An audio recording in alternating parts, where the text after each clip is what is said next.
एक brand, 3 phone और एक बड़ा कन्फ्यूज़न। और कन्फ्यूज़न हो रहा है सेल की वजह से। हाई प्राइस ड्रॉप और ये कन्फ्यूज़न कि कौन-सा लें? स्वागत है आप सभी का और आज हम इस वीडियो में ऐसे ही एक ब्रांड के बारे में बात करेंगे जिसके तीनों फ़ोन के प्राइस औंधे-मुँह गिरे हैं। इतने गिरेंगे सोच से परे था। यहाँ पे 3 फ़ोन की हम बात करेंगे, आईफ़ोन 11, आईफ़ोन 12 और आईफ़ोन 13 और इन सभी सीरीज़ के बेस मॉडल की हम यहाँ पे बात करने वाले हैं। क्योंकि यहाँ पे फ्लिपकार्ट और अमेज़न के अंदर सेल के अंदर तीनों के काफ़ी प्राइस ड्रॉप हुए हैं। तो उनके फीचर्स, उनके स्पेसिफिकेशंस इन सब को देखते हुए हमें कौन-सा फ़ोन यहाँ पे लेना चाहिए, कौन-सा हमारे लिए बेस्ट रहेगा। चलिए देखते हैं इन तीनों फ़ोन को। सबसे पहले एक बार स्पेसिफिकेशंस कंपेयर करते हैं और फिर बात करेंगे कि कौन-सा फ़ोन आपके लिए बेस्ट हो सकता है। तो यहाँ पे हम जीएसएम अरेना की इस वेबसाइट के ऊपर देखते हैं। यहाँ पे आईफ़ोन 11 आप देखेंगे कि 2019 के अंदर लॉन्च हुआ था। 2020 में आईफ़ोन 12 और 14 सितंबर 2021 को हुआ था आईफ़ोन 13, अब आईफ़ोन 14 लॉन्च हो चुका है। बट यहाँ पे अब प्राइस डिफरेंस की बात करते हैं तो तीनों के अंदर प्राइस डिफरेंस लगभग 10-10 हज़ार रुपए का है। 30,000 के आसपास आपको मिल रहा है आईफ़ोन 11, 40,000 के आसपास आपको मिल रहा है आईफ़ोन 12 और 50,000 के आसपास आपको मिल रहा है आईफ़ोन 13। सबसे पहले यहाँ पे रिलीज डेट की बात करें तो ये काफ़ी इंपॉर्टेंट होती है और आप देख सकते हैं कि आईफ़ोन 11 को रिलीज हुए यहाँ पे लगभग 3 साल हो चुके हैं।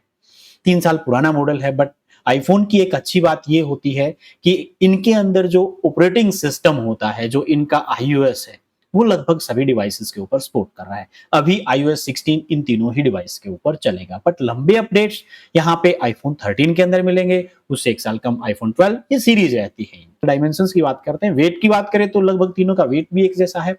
बिल्ड क्वालिटी की यहाँ पे बात करें तो फ्रंट ग्लास जो लिया गया है वो गोरिल्ला ग्लास है दोनों ही तीनों ही फोन के अंदर और जो फ्रेम है यहाँ पे वो एल्यूमिनियम फ्रेम का यूज किया गया है। ड्यूल सिम फोन है, एक ई सिम लगती है तीनों ही फोन में। IP68 की रेटिंग यहाँ पे तीनों ही फोन के अंदर दी गई है तो ये भी कोई डिफरेंस नहीं है। तो बॉडी का स्ट्रक्चर की अगर बात करें तो लगभग एक जैसा तीनों के अंदर यहाँ पे मिलता है। चलिए अब बात करते हैं इनकी डिस्प्ले की। तो आईफोन 13 और आईफोन 12 दोनों के अंदर XDR डिस्प्ले है, सेम टाइप का डिस्प्ले है, HDR10 को सपोर्ट करता है। दोनों में यहाँ पे डोल्बी विजन है बट जो डिफरेंस आता है वो सिर्फ आपकी HBM के अंदर है। जो आईफोन 13 है वहां पे 800 HBM है जबकि यहाँ पे 625 है। पीक ब्राइटनेस वहीं 1200 की है तो कोई डिफरेंस यहाँ पे इतना ज्यादा है नहीं इस पॉइंट्स को अगर हम कंसीडर करें। बट यहाँ पे अगर आईफोन 11 के अंदर आप जाते हैं तो वहां पे लिक्विड रेटिना IPS डिस्प्ले है। यह ध्यान रखें यहाँ पे OLED डिस्प्ले है वो IPS डिस्प्ले है। डिस्प्ले वाइज बात करें तो आईफोन 12 और आईफोन 13 बेटर है बट IPS डिस्प्ले LCD जो डिस्प्ले है वो आंखों के लिए थोड़ी सी कंफर्टेबल आपको महसूस होगी लंबे समय तक अगर आप देखते हैं तो आईफोन 12 और आईफोन 13 के मुकाबले। बट जो कलर रिप्रोडक्शन होता है और वो सारी चीजें वो आईफोन 12 और आईफोन 13 के अंदर आपको बेटर देखने को मिलेगी क्योंकि यहाँ पे डोल्बी विजन का भी सपोर्ट है। उसके बाद यहाँ पे रिजोल्यूशन की बात करें तो दोनों फोन आईफोन 13 और आईफोन 12 के अंदर 460 ppi की डेंसिटी दी गई है तो सेम है, यहाँ पे कोई डिफरेंस नहीं है।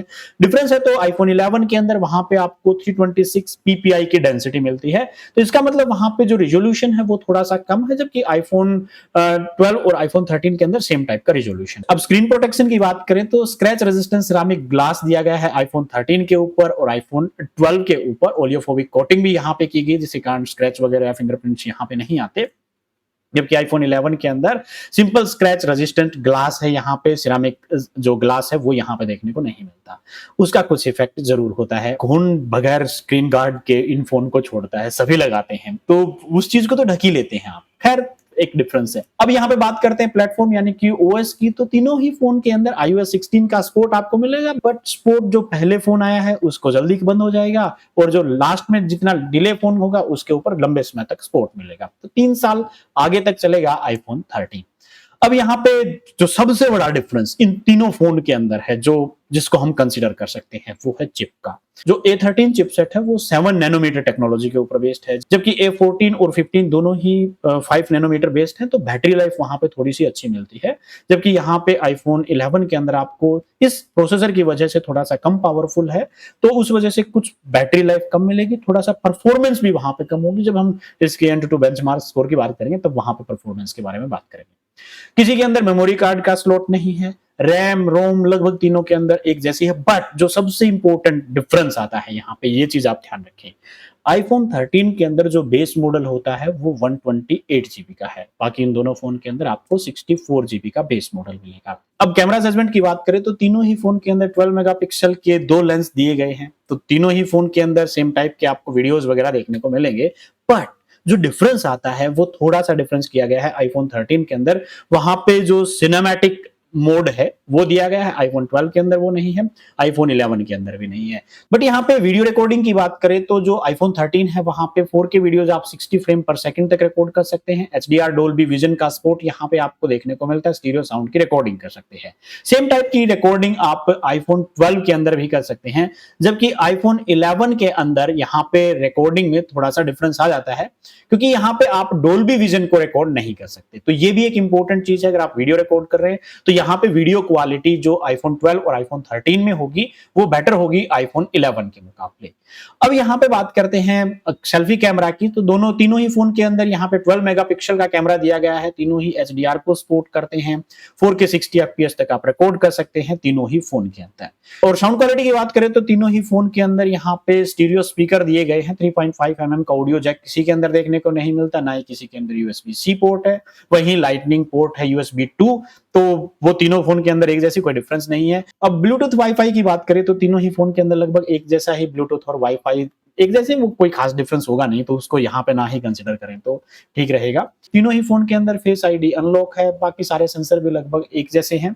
चलिए बात करते हैं बैटरी की। बैटरी की बात करें तो आईफोन 11 के अंदर आपको 3110 mAh की बैटरी, जबकि आईफोन 12 के अंदर 2815 mAh और आईफोन 13 के अंदर 3240 mAh की बैटरी मिलेगी। फास्ट चार्जिंग की बात करें तो आईफोन 13 के अंदर आपको 23 वाट की फास्ट चार्जिंग मिलती है, आईफोन 12 के अंदर 20 वाट की और आईफोन 11 के अंदर 18 वाट की फास्ट चार्जिंग मिलती है।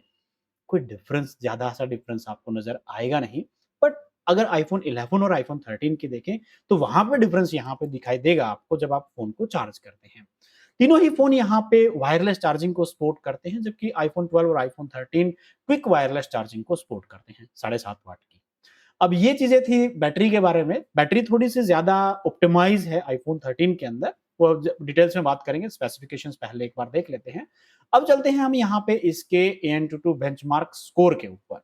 तो देखिए आईफोन 13 का अगर देखें तो 7,75,000 के आसपास का स्कोर इसने किया है, आईफोन 12 के अंदर 5,68,000 के आसपास है और आईफोन 11 के अंदर 4,19,000 का डिफरेंस। तो ये यहाँ पे अगर देखें तो बेंचमार्क स्कोर बहुत ज्यादा वेरी कर रहे हैं आईफोन 11 से आईफोन 13 के अंदर।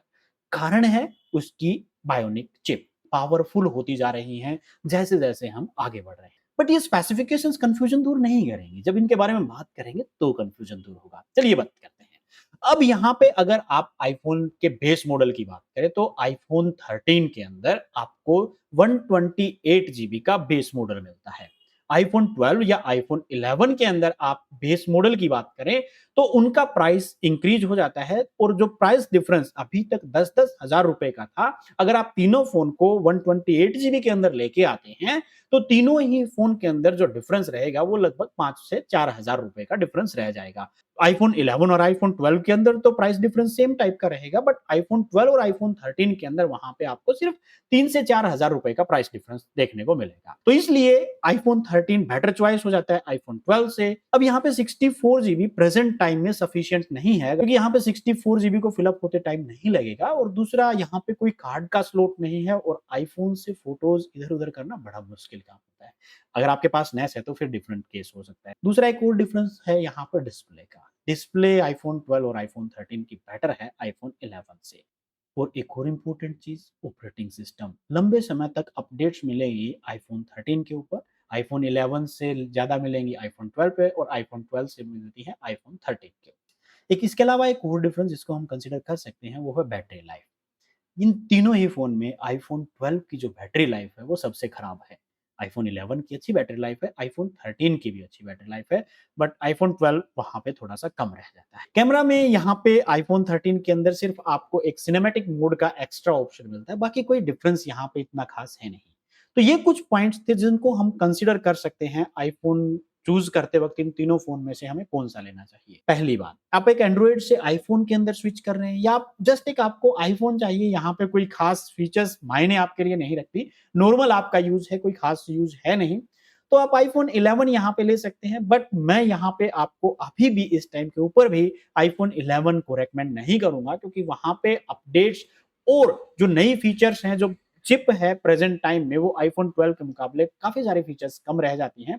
तो इसलिए अगर आप आईफोन 11 ले रहे हैं तो थोड़ा सा खर्च और कीजिए, आप आईफोन 12 के ऊपर स्विच कीजिए। आईफोन 11 के मुकाबले आपको आईफोन 12 हर मामले में कुछ बेटर ही रिजल्ट देगा।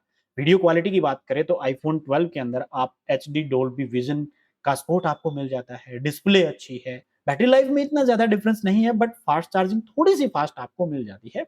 सिर्फ प्राइस डिफरेंस रहता है 5 से 6 हज़ार। अगर आप थोड़ा सा खर्च कर सकते हैं तो आईफोन 12 के अंदर स्विच कीजिए। अब बात करते हैं आईफोन 12 और आईफोन 13 के बीच में से आपको कौन सा चूज करना चाहिए। आईफोन 11 वाले आईफोन 12 पे आए हैं, आईफोन 12 अब मैं उनको नहीं कह रहा कि वो आईफोन 13 पे जाए, आईफोन 12 के ऊपर आप मिनिमम मॉडल रखिए। आईफोन 12 जो लेने वाले थे या आईफोन 13 लेने वाले हैं, उन दोनों में से कौन सा बेटर रहेगा। तो देखिए, अगर हम 128 जीबी की बात करते हैं तो 128 जीबी का मॉडल का डिफरेंस सिर्फ 3 से 4 हज़ार रुपए का रहता है। 3 से 4 हज़ार रुपए में आपको क्या मिलेगा? जो लोग वीडियोस रिकॉर्ड करते हैं, क्योंकि आईफोन के वीडियोस काफ़ी अच्छे होते हैं, वहाँ पे उनका जो स्टेबलाइजेशन का मेथड है, वीडियो रिकॉर्डिंग है, सिनेमैटिक मोड है, और डोल्बी विज़न की बात करें तो 60 फ्रेम पर सेकंड में मिलता है आईफोन 13 में, जबकि आईफोन 12 के ऊपर ये रिस्ट्रिक्ट हो जाता है सिर्फ 30 फ्रेम पर सेकंड पे। तो कैमरा वाइज़ अगर बात करते हैं तो iPhone 13 much better than iPhone 12। दूसरा, यहाँ पे बायोनिक चिप की बात करें 15 की, तो वो काफ़ी अच्छे रिजल्ट्स यहाँ पे दे रही थी, ज़्यादा पावरफुल है।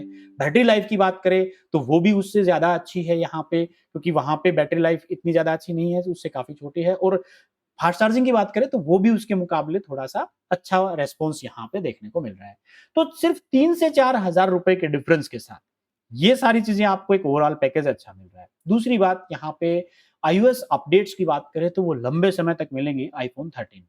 तो अगर आप आईफोन 12 लेने वाले हैं तो आप आईफोन 13 के ऊपर स्विच कर जाइए। जितना प्राइस डिफरेंस इन दोनों फोन के बीच में रहेगा 128 जीबी के लिए, उससे कहीं ज्यादा फीचर्स आपको मिलेंगी आईफोन 13 के अंदर। तो आईफोन 12 की बजाय आप आईफोन 13 के ऊपर स्विच कीजिए। 50,000 रुपए तक का फोन है तो आपको एक बेस्ट ऑप्शन मिल सकता है। 50,000 रुपए में आईफोन 13 एक बेस्ट बेस्ट बेस्ट डील है अगर आप लेने वाले हैं तो। बट अगर आपको, जैसे मैंने बताया था कि एंट्री ही करना चाहते हैं, तो आप आईफोन 11 की बजाय एंट्री भी कर रहे हैं तो आईफोन 12 के ऊपर कीजिए। मैं उनको नहीं कह रहा कि आईफोन 13 के ऊपर स्विच कीजिए, क्योंकि आईफोन 12 अपने आप में, आईफोन 11 एक नेक्स्ट जनरेशन हम कह सकते हैं, पुरानी थी जो, अब आईफोन 12 एक नेक्स्ट जनरेशन है उससे, तो वो एक काफ़ी डिफरेंस वहाँ पे आ जाता है। तो आप आईफोन 11 को छोड़ सकते हैं, आईफोन 12 के अंदर आइए। सीधी-सी बात करें तो आईफोन 11 कोई भी डील मिले मत लीजिए।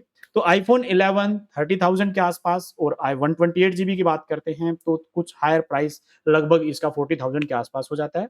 स्किप कर दीजिए, आईफोन 12 के ऊपर जाइए। तो ये पॉइंट्स हमने डिस्कस किए। अब फाइनल डिसीजन लेने की कोशिश करते हैं कि कौन सा लेना चाहिए। सबसे इंपॉर्टेंट चीज कि आप कितना बजट खर्च करना चाहते हैं और किस स्पेसिफिक रिक्वायरमेंट के लिए आप फोन ले रहे हैं। आईफोन 11 का मामला अलग हो चुका था, उसको हम इस सेल के अंदर स्किप कर रहे हैं किसी भी प्राइस रेंज के अंदर। अगर आपका बजट 50,000 के आसपास है तो आईफोन 13 आप लीजिए। अगर आपका बजट 30,000 या 35,000 के आसपास है तो थोड़ा सा बजट इंक्रीज कीजिए, आप आईफोन 12 के ऊपर आइए। आईफोन 11 यहां पे स्किप करना है। अगर आपका बजट 40,000 के आसपास है, आईफोन 12। अगर आप आईफोन 12 से ऊपर जा सकते हैं, आप अपने बजट को थोड़ा सा स्ट्रेच कर सकते हैं, 50,000 तक या 52,000 तक आप पहुंच सकते हैं, तो आप आईफोन 13 के ऊपर स्विच कीजिए। तो ये बजट का पॉइंट था। रिक्वायरमेंट की बात करें तो आईफोन 13 के अंदर जो वीडियो क्वालिटी है वो आईफोन 12 के मुकाबले बेटर होगी, बेटर बैटरी लाइफ आपको मिलेगी। तो इसलिए अगर आपका कोई इस तरह का पर्पस है वीडियोस या फोटोज का, तो भी आप आईफोन 13 के अंदर जाइए। अगर आप नॉर्मल वे में यूज करना चाहते हैं या सोशल मीडिया के ऊपर आप इतनी ज्यादा शेयर चीजें नहीं करते, आपको सिर्फ एक फोन लेना है जो सिक्योर हो और आप जिसके ऊपर रिलाय कर सकें, और अपने घरेलू पर्पज के लिए, अपने फोटोज या फैमिली वीडियोज के लिए, और ज्यादा आपका कोई प्रोफेशनल यूज उसका है नहीं, तो आप आईफोन 12 के ऊपर। अब क्लियर कट बात करते हैं और कंफ्यूजन को रिमूव करते हैं। अगर आपका बजट 50,000 या उससे ऊपर का है आप अपना कोई यूट्यूब चैनल या सोशल मीडिया के ऊपर फोटोज वीडियोस बहुत ज्यादा शेयर करते हैं या वहां से आप कोई अर्निंग्स ले रहे हैं, तो आप आईफोन 13 के अंदर स्विच कीजिए, किसी दूसरे फोन के बारे में मत सोचिए। आईफोन 14 पे जा सकते हैं, तो वो एक अलग बात है। हम सेल की बात कर रहे हैं। दूसरी बात, अगर आपका बजट 50,000 से नीचे है, आप किसी भी तरीके से बजट को स्ट्रेच नहीं करना चाहते, 45,000 से ऊपर आप 64 जीबी के अंदर काम चला सकते हैं। आप एक कंटेंट क्रिएटर नहीं है, नॉर्मल यूज के लिए आप लेना चाहते हैं और आप एक आईफोन को टेस्ट करना चाहते हैं कि आईफोन आपके लिए कैसा हो, या आप एक सिक्योर फोन चाहते हैं बट बजट आप एक्स्ट्रा नहीं चाहते और ज्यादा इतना प्रोफेशनल वर्क आपका है नहीं, तो आईफोन 12 आपके लिए एक बेटर ऑप्शन हो सकता है। बट जिनका बजट 45,000 के आसपास है, they must switch to iPhone 13। But इस सेल के अंदर या फ्यूचर के अंदर आईफोन 11 को स्किप कीजिए। बट बहुत सारे यंगस्टर्स इस वीडियो को देखने के बाद कह सकते हैं कि हम आईफोन की शुरुआत करने वाले थे, आपने उसको ही स्किप कर दिया। एक बार एंजॉय तो करके देखें। तो जस्ट आपको एंजॉय करना है तो आप ले सकते हैं। आईफोन 11 का और प्राइस ड्रॉप हो चुका है, उससे ज्यादा कुछ ड्रॉप होना नहीं है, आपको रीसेल वैल्यूज मिल सकती है, तो टेस्ट के लिए आप उसको ले सकते हैं। तो ये थे कुछ पॉइंट्स और मेरी कोशिश थी इस वीडियो में जो कंफ्यूजन हो सकता था उस कंफ्यूजन को दूर करने की, और होप कि आपका कंफ्यूजन दूर हो भी गया होगा। अगर फिर भी कोई क्वेश्चन है तो आप नीचे कमेंट सेक्शन के अंदर लिख सकते हैं, या कोई ऐसा पॉइंट आपको गलत लगा हो या ठीक लगा हो तो नीचे कमेंट सेक्शन के अंदर जरूर लिखिए। तो मे भी आपके पास से भी कोई अच्छा आइडिया यहाँ पे तो नीचे कमेंट सेक्शन के अंदर जरूर लिखिएगा। अगर ये वीडियो पसंद आया तो आप लाइक कर सकते हैं और चैनल को सब्सक्राइब करने के बाद घंटी दबा दें, सो दैट कि जब भी वीडियोस अपलोड हो आपको तुरंत नोटिफिकेशन मिल जाए। और हाँ, इस सेल के दौरान अगर आपका कोई भी क्वेश्चन हो सकता है तो कम्युनिटी पोस्ट के अंदर मैं उसको कोशिश करूंगा आंसर देने की, या डील्स जितनी भी आ रही है बेटर डील आपके लिए हो जाए, वो सारी की सारी कम्युनिटी पोस्ट के अंदर डालने की, तो वो आप रेगुलरली चेक कर सकते हैं। बट एक पॉइंट लास्ट में चलते चलते हर वीडियो के अंदर मैं कह रहा हूँ, सेल है, संभल के परचेजिंग कीजिएगा। अपनी कार्ड की डिटेल्स को, ओटीपी को, इन सबको शेयर मत कीजिए। कुछ ऐप ऐसी हैं, इन्हीं सेल में से हो सकता है, उसकी हेल्प से हो सकता है आपका पूरा क्रेडिट कार्ड या अकाउंट खाली हो जाए, तो बी सेफ, ओटीपी शेयर मत कीजिए किसी के साथ भी। और उसके अलावा भी जब भी आप किसी ऐप से परचेज करते हैं तो वहाँ पे कार्ड सेव मत कीजिए। कोई भी भले ही सेल में कहता हो, कोई भी वेबसाइट कहती हो कि वहाँ पे सेव करने से आपको बेनिफिट मिल जाएगा, नहीं मिलेगा आपको। मे बी आप सेल में खरीद लें बट उससे काफ़ी बड़ा नुकसान आपको हो सकता है। ये ऐप ऐसा भी कुछ करती हैं। वेल, उसके बारे में फिर कभी बात करेंगे, बट आप थोड़ा-सा सेफ रहें और अपनी परचेज़िंग करते रहें सेल का लुत्फ़ उठाएँ। So this was all about for the day. मिलते हैं नेक्स्ट वीडियो में। Thank you very much.